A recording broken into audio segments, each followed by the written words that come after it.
Ang sinasabi namin, pag kami nakipag-communicate sa inyo through email, pansinin nyo naman kami. Pero itong nauna nga ginawa namin, ang tagal-tagal, kaya nga po kami na po ang gumawa ng paraan. Ayoko na pong ulit-ulitin ito. I-explain ko. Nakikipag-debate ka pa sa akin, ma'am? Pinapasalamatan na nga kita kahit partially. Hindi ako nakikita. O kaya nga, pakinggan mo ako. Makinig ka muna. Pero i-explain ko sa iyo. Hindi pa nga ako bakit tapos eh. Ito kasi ang problema dito sa Vera Files at Rappler. Pagka ang naratibo kontra sa mga Duterte, paninira sa mga Duterte, kahit anong kapik newsan pa yan, wala akong fact-checking na mangyayari. Pero pagka yan, banat sa administrasyon nitong si Bangag, anak ng toka, kahit nakatotohanan pa yan, malamang sa malamang, ipa-fact check ka ng mga walang yan. Dito sa video na to, isang like at isang subscribe, masaya na ho tayo dyan sa mga gusto sumal sa ating community. Join button nandiyan lang ho sa baba. Mga kababayan, dito sa video na to, ika nga babalagbagin na ho nitong si Senator Rodante Marcoleta. Itong pinakahihintay ng ating mga kababayan na talagang mabigyan na itong fact checker na to dyan sa FB. Kasi kitang-kita naman ho mga kababayan ang kabayasan ng mga fact checker na yan. Wala ho tayong marami pag-uusapan dito sa video na to. Rerekta ho tayo dito sa pagbalagbag nitong si Senator Rodante Marcoleta dito kay Helen Tordesillas ng Vera Files. Ito mga kababayan. alam mo maganda itong hearing kasi at least marami tayong mapapaliwanag. Maganda. Tingnan natin kung talaga maganda yung hearing. Maraming points na ni-raise si Senator Marcoleta. So isa-isahin natin. Isa kasi yung papel ng ano ba yung fact-checking in the first place, di ba? Ang fact-checking kasi ay isa yan sa pagsusuri kung tama o mali yung isang post na lumalabas sa social media, di ba? So ang trabaho ng dalawa ang official fact-checker ng Facebook dito sa Pilipinas, yung Vera Files at saka yung Rappler. Pero ang trabaho ng fact-checking ay lahat na gumagamit ng social media may dapat magiging fact-checker, di ba? Hindi ka pwede, yung ano yan bawat isa can be a fact-checker and should be a fact-checker pag gumagamit ka ng social media. So, ang ginagawa sa ano kasi sa fact-checking arrangement, tama yung sinasabi ni Senator Marcoleta na ang fact-checking arrangement namin sa Meta, di ba? Kina-classify namin pag may na ano dito, araw-araw kasi sinascour namin, tinitingnan namin lahat ng mga post sa social media, tsaka alamin namin kung alin doon ang pwede namin ma-fact-check. Dami-dami talaga, hindi naman pwede namin. Ang problema dito, ika nga, sa dami-dami, tapos pinipili nyo pa, talaga magkakaproblema tayo dyan sa fact-checking na yan. Fact-checkan na yan, di ba? Magkakaproblema ko talaga tayo. Ni isang beses wala pa tayong nakitang pinak-check niyan na yung paninira sa mga Duterte, tapos makikita mo, Vera Files, Rappler, binerify itong post nito, fake news, walang ganon. Pambira, Kaya itong si Senator Rodante Marcoleta, wag na ho kayong umasa. Ginawa yung Vera Files at yung Rappler na yan, ilinagay sila dyan sa FB na yan para ika nga bantayan yung mga taga-suporta nitong si dating Pangulong Rodrigo Duterte. At ika nga bantayan yung mga bumabanat sa administrasyon nitong si Bangag. Batakin yung Rappler, banat ng banat sa mga Marcos yan nung eleksyon, pero ngayon nasaan na sila? Diba? Nasaan na yung si Maria Reza? Nasaan na itong si, ang pangalan nun, yung isa yung payatot dyan sa PCO nun? Diba? Yung nahulog sa kanal? Kalimutan ko pangalan Kaya lahat. Kaya kailangan talaga bawat isa sa atin magtulungan at magpa-fact check. Ganon. Ito kasi ang problema dito. Iniimbitahan nyo, inaanyayaan nyo ang sambayan ng Pilipino na mag-fact check na kung saan kayo ang inatasan na gumawa ng bagay na yan. Halimbawa, sige, ibigay ko na yung ika nga benefit of the doubt sa'yo. Okay, mag-fact check na ang isang Pilipino. Mag-fact check na ang isang netizen. Pag nag-fact check siya, ika nga para sa sarili niya lang yun. Diba? Para sa sarili niya, napak-check niya. Ngayon kung meron siya makita, 2-3 post at nag-comment siya doon, walang boses, walang tunog yung tao na nakakaalam na fake news yung nababasa ng karamihan. Ngayon, kayo dyan sa Vera Files, kaya kayo ang minandato o kayo ang inilagay sa pwesto na yan. Dahil una sa lahat, yung Rappler, kahit alam naman natin na funded yan ng Amerika at yung Vera Files yan, gayon din. Dapat kayo ang maglabas ng mga impormasyon kaugnay dyan sa mga fake news na kumakalat niya. Huwag niyong obligahan yung sambayan ng Pilipino. Mas marami ho kasi, again, digital literacy ho. Kung di kayo sigurado, diskumpiyado kayo, hindi binabalita ng mga bias sa media, mag-isip-isip na ho kayo. Lalo na hindi naman maaasahan yung fact-checker na yan. So paano namin kina-classify yung priority, 'di ba? Yung priority na kung anong unahin namin, ganon. Na isa dapat statement of fact, 'di ba? Hindi pwede kami mag-fact check ng opinion o kaya yung fiction, 'di ba? So dapat statement of fact ang aming ipa-fact check. Number 2, dapat relevant. 'Di ba? Yung may kabubuluhan sa bayan, yung away ni Ellen Adarna at ni Derek Ram, kung sino nagsasabi ng totoo, hindi naman pakialaman yan, 'di ba? So ang pipiliin namin ay ipa-fact check yung may para sa amin yung relevant sa bayan, ganon. Madam, let's concentrate, Mr. Chair, on the 4 instances I have cited. Number 1, ito pong ginawa nila tungkol kay Orly Gutesa. Yeah. Orly Gutesa is a witness in the Blue Ribbon Committee. He was the lone witness who connected the dots between Saldico and Martin Romualdez. Ngayon gumawa sila ng fake news. Orly Gutesa break silence. Pinilit lang ako ni Defensor at Marcoleta. So ang ibig sabihin nito, gusto nilang palabasin na yung sworn statement na ginawa ni Gutesa before the Blue Ribbon Committee is a fake one. So hindi ba importante sa inyo na i-fact check nyo ito o hindi? No, you have to answer me. Hindi importante ito. Advice ko lang po, refer nyo po lagi sa chairman. Para po hindi po tayo masyadong uminit, baka umapoy. Nawa ni Senator Marco Lister, yung maganda yun. Yun yung talaga dapat gagawin ng bawat tao. Kaya dapat Ang mas marami pa ang katulad ni Senator Marcoleta na siya na mismo ang nagpo-fact check. Trabaho kasi yan dapat talaga ng bawat gumagamit ng social media. Hindi Kung po, ano man trabaho nyo dyan? Ako gusto ko na magpakabait, matatapos na itong taon na to. Ito na natin sa susunod na taon, hanggat maaari, hindi na tayo magagalit sa mga kahit na anong balita pang lalabas. Kung magkakakalmahan na lang natin. Yun ang ating Christmas resolution. ko na kailang, Mr. Chair, hindi ko na kailang i-fact check ito. Alam kong mali ito eh. So tama, sorry. Tinatanong ko po kayo eh. So tama po yung So ginawa kami nyo. pa po ang gumawa ng Comment. paraan. Imbes na kami mag-rely sa inyo at para lang mapabilis sa meta na i-take down ito. Okay, hindi po namin kinu-question kung ano po yung trabaho ng fact checker. Pero sinasabi ko po itong 4 na instances na ikinukwento ko sa umagang ito, pare-parehong peke. Itong pangalawa naman, sinabi ko raw na Noche Buena, walang kwenta. Wala po ako sinasabing ganun. Ni Noche, wala po ako sinabi. Ni Buena, wala akong sinabi. Bakit po sila nagkalat ng ganito? Yeah. Hindi po importante sa inyo to. Pangatlo po, ayan po, binaabutan po ako di umano ni dating Pangulong Duterte ng Red Horse. Alam naman po ninyong peke ito eh. Ba't di nyo pinakcheck? Hindi rin po nyo pinakcheck ito. Kami na, Yun lang, napakasimple ng punto ni Senator Rodante Marcoleta dito. Nakita ko yung larawan na yan at tayo nagalit tayo nung nakita yan. Kasi alam na AI generated, pinagpiestahan ng mga Talyanista Tenseimada, yung mga troll farms. Yung kasi ang mangyayari isang magpo-post yan tapos aatakihin ng mga vlogger, mga Talyanista, mga Enseimada vlogger. Magtutulong-tulong talaga sila para mapaviral yung mga ganyang klaseng post. Kahit alam naman nila na AI generated yan, gagawin pa rin nila. Kung di tayo nagkakamali, yung mga naka-blur na larawan diyan si dating Pangulong Rodrigo Duterte at kung di tayo nagkakamali itong si Ka Eduardo Manalo. Hindi lang kasi sa politika. Okay lang, Senator Rodante Marcoleta, saka itong si dating Pangulong Rodrigo Duterte, dalawang politiko yan. Ngayon kung magkababoyan, talagang ganyan naman ang politika. Siya rin na tayo dyan. Kaya ngayon iba napipikon dyan. Sabi natin kalmahan nyo na lang. Ganyan talaga buhay, di ba? Darating ang panahon, sila naman mapipikon sa atin. Ngayon sila yung iba talagang gigil na gigil. Politika Pero yung pagka sinama nyo na yung si Ka Eduardo Manalo at yung iba pang mga ibang usapan na yan. Siyempre hindi lang naman ang political personality ang sinasaktan nyo dyan. Pati yung mga miyembro. Kagaya ng ginawa kay Pastor Kibuloy. Mapahanggang sa ngayon mga kababayan, pinagdadaanan ng mga kababayan nating miyembro ng KOJC talagang napakatindi. Mantakin nyo gawin sa inyong religious leader yan.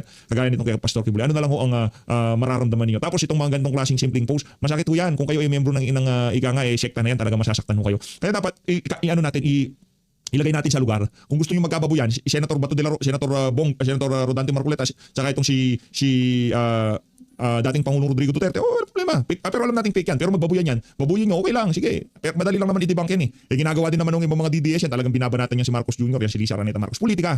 Pero pagka mayroon ng ibang mga personalidad na nadadamay dito sa mga kapitnisyan na to, dito na tayo nagkakaproblema. Sa totoo lang. na naman po ang gagawa ng paraan ito. Pangapat po, ito nga. Nabigla raw po ako, natanggal na pala ako sa Senado, hindi ko pa alam.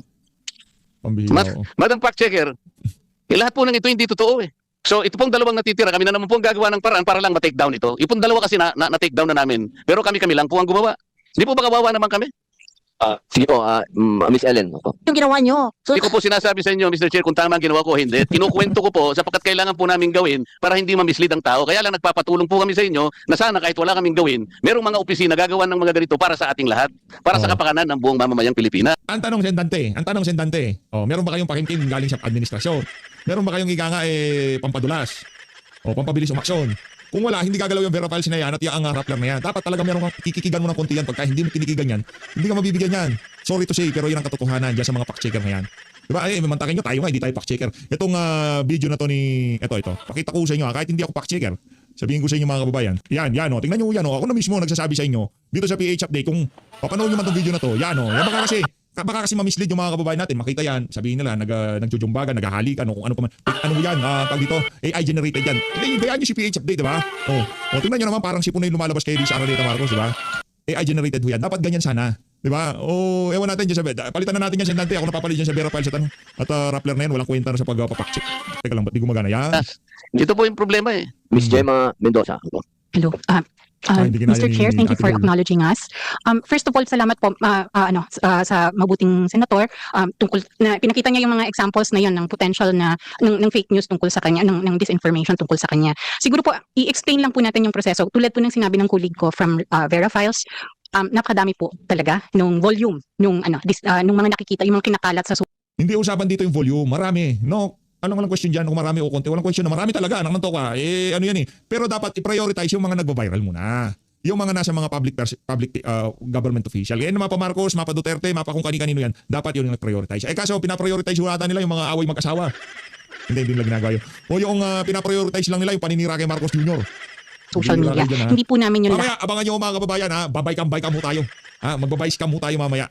Itutuloy ho ata nila yung vice cam. at nakikita. And ang isang paraan para tinitingnan namin paano namin mas maraming makita, paano mas marami kaming makita ay humihingi kami ng contributions mula sa publiko. So, pag may in-email po sa amin either through desk@rappler.com or through factcheck@rappler.com, yun po ay tinitingnan ng aming mga fact checker. Ngayon, may sinabi po kanina ang butihing senador na bakit labeling lang ang nagagawa namin. Ito po ay dahil hindi po talaga namin wala po kaming powers to take down. Ang nagte-take down po ay ang Meta, yung may-ari ng platform, hindi po yung fact checkers. The only thing that we can do is to rate the content, yung link po doon sa sa social media platform na pag-aari lang ng Meta. Wala po kaming kinalaman sa mga ibang platforms din. Mr. Chair, pwede makasangit? Senator Raffy. Yeah, first of all, I would blame Rappler and Vera Files doon sa whether or not they're doing fact-checking kasi hindi naman nila responsibility yun eh. Ang responsibility talaga dapat sabi kanina mo Oo, ba't mo, grabe ka naman dyan. Grabe ka naman. Huwag mo namang sila yung tinalagang gumawa ng fact-checking. Hindi umalis na sila dyan. Anong toka pagka naglalabas sila ng mga article nila, kala mo talagang liti mo tapos hindi naman talaga nila obligasyon yan. Pambihira ka naman. Oy, Rappler, Vera Files, ipagtanggol nyo itong si, itong si, dapat pagka mayroong bumabanat sa kanya, i-fact-check nyo kagad ha. copy dapat isang ahensya ng ating pamahalaan na magtingin doon sa mga lumalabas sa social media na whether ito ay totoo hindi at kapag hindi, then agad-agad kumilos nandiyan naman yung PNP para maka-take down. And I would suggest last Mr. Chair, siguro total meron tayong national ID system na lahat ng mga magkaroon ng accounts sa social media, whether Facebook, TikTok, YouTube, whatever that is, kailangan mag-present ng ID. At para isang account lang ang pwedeng i-open kasi nangyari kasi Mr. Chair ngayon nakakapag-open sila ng 1 to sawang account Nako, using gamit sorry na lang sa mga trolls ng administrasyon. Ay, hindi, magagawa nila ng paraan yan. Anong toka? Kaya lang gawa ng paraan yan.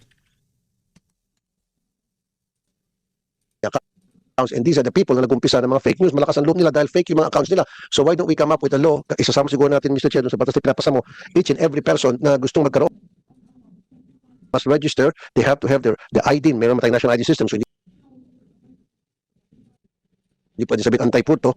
At kapag once na-register ka sa Facebook, sa pangalan mong yun, hindi ka na pwedeng dumoble pa kasi naka-flag ka na doon. Thank you, Mr. Chair. Tama po, maganda po yan. Nandito po yan sa ating troll farm, anti-troll farm. Napaganda po ng mungkahi po ninyo, Senator Raffy. Meron pong hindi nasagot kanina. Opo, maganda po yung tanong ni Senator Marcoleta. Wala po ba kayo talagang kinikilingan sa politika? Sa ating pong fact checkers. Una po kayo, opo. Ma'am Ellen, opo. I mean, as a journalist, no? Kahit na, kasi marami kasing klaseng journalist, no? Dapat kasi non-partisan.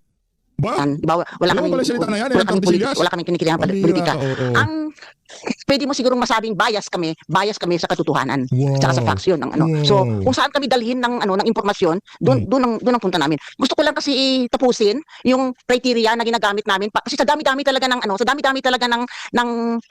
kasinungalingan na lumalabas sa social media. Hindi namin talaga pwede lahat hindi pwedeng iasa sa fact checkers ang laban sa disinformasyon, di ba? So dapat talaga bawat isa sa atin yung lahat-lahat ating gumawa ng ating para. So di ba nasabi ko na kanina na dapat yun statement of fact, hindi yun fiction, hindi yun opinion, yung ang dapat namin i-fact check. Ang pangalawa is yun nga yung relevance, di ba? Dapat may Ang pangatlo is that timing, di ba? Yung tawag dito yung hindi history ang aming ipafact check na nangyari pa nung panahon pa ni Magellan, di ba? Ganon. So yung dapat timely, di ba? Yung isa pa is that Halimbawa po ngayon, Ma'am Ellen, narinig nyo na po kay Senator Marcoleta yung mga bagay na ikinakabahala niya. Yun po ba, mabibigyan po ng panahon sa inyo para ma-fact-check nyo po yun? oo naman. Opo yun. Marcoleta, ano po ang masasabi ninyo?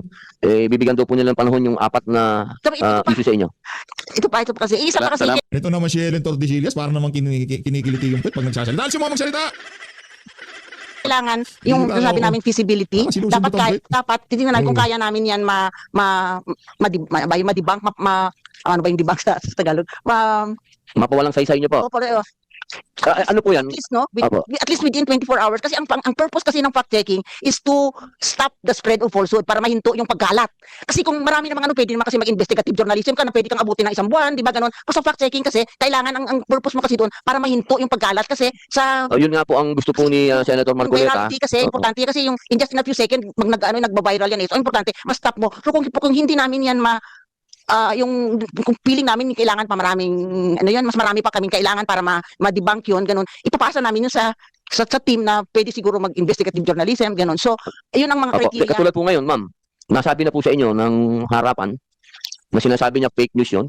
Pwede po ba yung i-debunk Tingnan yan? namin kung mag-fall doon sa criteria. Tapos ito pa, hindi kami nag-take down, di ba? Nasabi ka din ni Gemma, kami ay nagka-classify false, fake, misleading, mga ganon. So, isasubmit namin yan sa Facebook. Facebook ang nag-take action. Hindi kami Medyo nag-delete, pagka ganyan po hindi kami katagal kasi, nag-take down. medyo matagal yan, ma'am. Mr. Tagal. Chair, Ano naman? Sige po, Senator Marcoleta. minsan, dun sa apat na fake news na aking inilahat ngayong umaga, yung dalawa po ay hindi ko na pwedeng pasalamatan ng Vera Files kasi kami po na-take down na namin nang hindi sila nakatulong.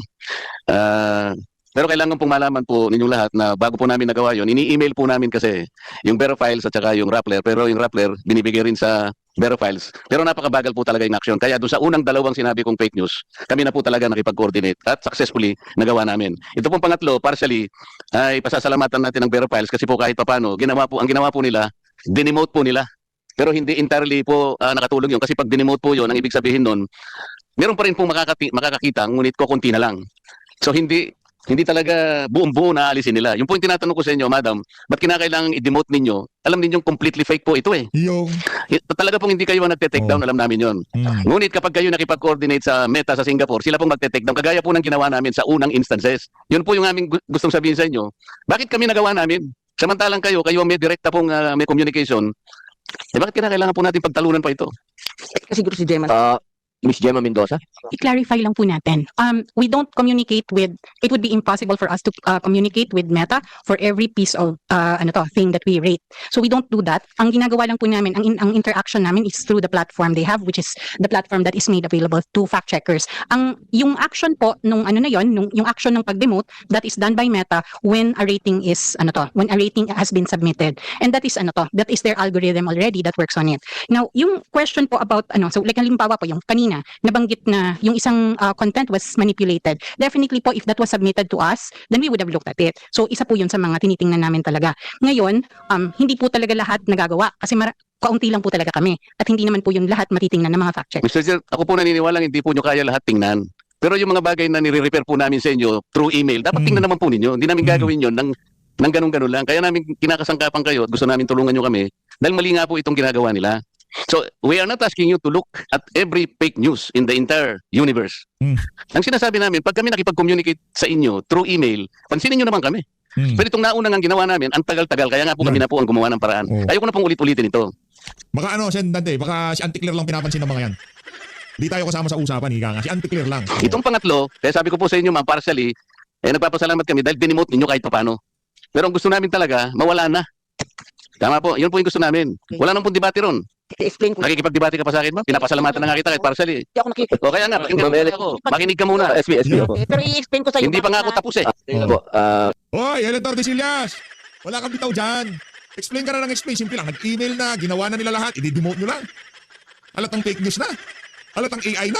Senator, sandali lang po. May sinasabi po si SB. Sige, baka konektado naman kasi sa sinasabi ni Senator Marcoleta to. So if you don't mind, Mr. Chairman, at Senator Dante does not mind, yun yung negative side na pinag-uusapan natin sa mga fact-checking ninyo. Yeah. Dapat pina-fact-check nyo rin naman yung positive. Hindi po ba? Like for example, may isang senador nagyayabang 300 daw ang pinasa niyang batas. Hindi naman totoo. Hindi nyo sina-fact-check yun. Yung mga ganun. I'm just giving an example. Di ba dapat ipa-fact-check nyo rin yung hindi totoo? Yung bola. Di ba? Hindi pwedeng yung puro negative lang ang sinecheck. Check nyo rin yung bola. For example, ito si ganito raw, nanalo siya ng award, ganito, gold medal sa ganito. Hindi naman. Di ba? Dapat meron ding fact-checking yun. Anyway, nabanggit ko yun yung negative side. Yun yung positive naman. Na mali. Na fake news pero nasa positive. May binibuild up na tao o binibuild up na sarili niya. Di ba? Anong pinakasagot na nakikita ko po dito? At ito yung talagang dapat once and for all, diinan na. Para tingin ko, madaling masolve may fake news na lang. One account, one person. Yeah. Yun ang solusyon eh. One account, one person dapat. So, sino ang dapat dito? Facebook, Meta, Instagram, TikTok, lahat. Dapat. Pag hindi nakaregister, isang tao lang dapat nakaregister. Account mo lang yun. Ikaw yun. Tingnan mo, pagka yung mga gumalabas ng mga fake news na yan, kung isang account lang sila at tunay silang tao, at hindi meron silang another account na ganito, ito mga account nilang paninira. Pag hindi ganoon, hindi magiging ganun katapang manira ng kapwa eh. Pagka one account, one person, kilala siya, nag-register siya. So, saan magkakatalo to? Hindi sa atin eh. Magkakatalo to. Talagang sama-sama tayo, i-appeal natin ito doon sa kanila, sa mga service providers. Na wag nilang i-register. Ang dali mag-register. Gusto nyo ako, magre-register kagad ako dito eh. One dilapot-pot ang pangalan ko, tatangkapin eh. Di ba? Yun ang pinaka-problema eh. So I think ko doon tayo magsama-sama, lahat ng mga involved sa internet. Hindi na natin yun. One account, one person. Dapat ganun. Thank you. Tama po, SB. Pati yung mga account na comment ng comment tapos naka-lock profile. Hindi, Nako. hindi rin tama yun.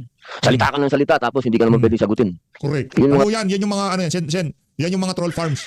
Yan yung sinasabi, yung mga kalingas-ngas na yan yung mga pakawala ng mga taga-Malacanang. Sila yun. Bagay po na yan ang mga dapat natin pong ihakbang dito. Senator Marcoleta, opo. Mr. Chair, tama po ba ito na 16 million po ang naka-earmark sa PCO under its 2026 budget to combat fake news? Yusek Ilagan, opo. Alam nyo, 60 million daw po. Alam nyo, kaibigan ko kasi si Mon. Sige po.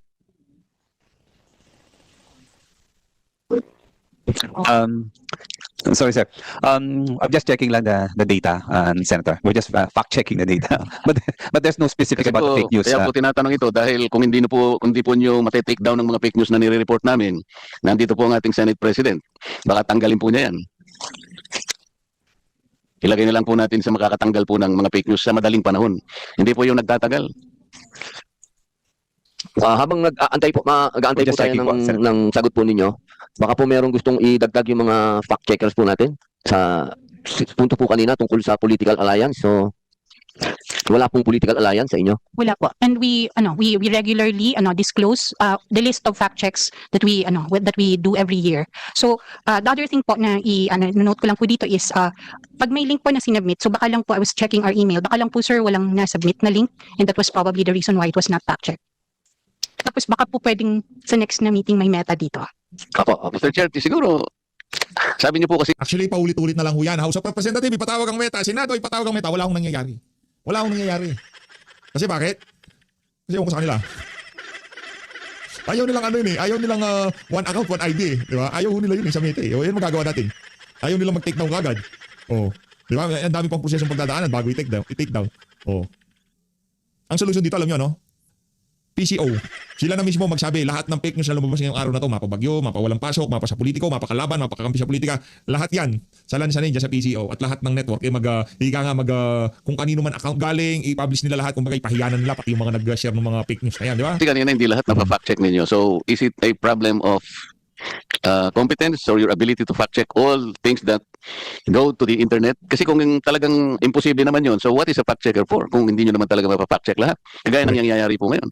Correct. Ano po yung limitations ninyo, if there are limitations? Yung fact-checking po, tulad po ng sinabi ng aking colleague, is that it's an exercise that we started doing because there's posting online. There are people posting online. And siguro ilang million po nung mga Pinoy ang nagpo-post online on a given day. So yung ganung volume po talaga, hindi po talaga kaya yon ng nung isang small organization na tulad namin. But what does Facebook do with yung mga sinasubmit namin? Supposedly, they're using their algorithms to look for similar content, similar to the ones we have already rated. But I cannot speak po, Mr. Chair, for Facebook. Meta needs to speak for itself because hindi po kami yung platform. We're only fact checking what we see and what we can reasonably fact check. Mr. Chair, we were informed that Verifyles and Rapplers are the ones employed by Meta to be the fact checkers.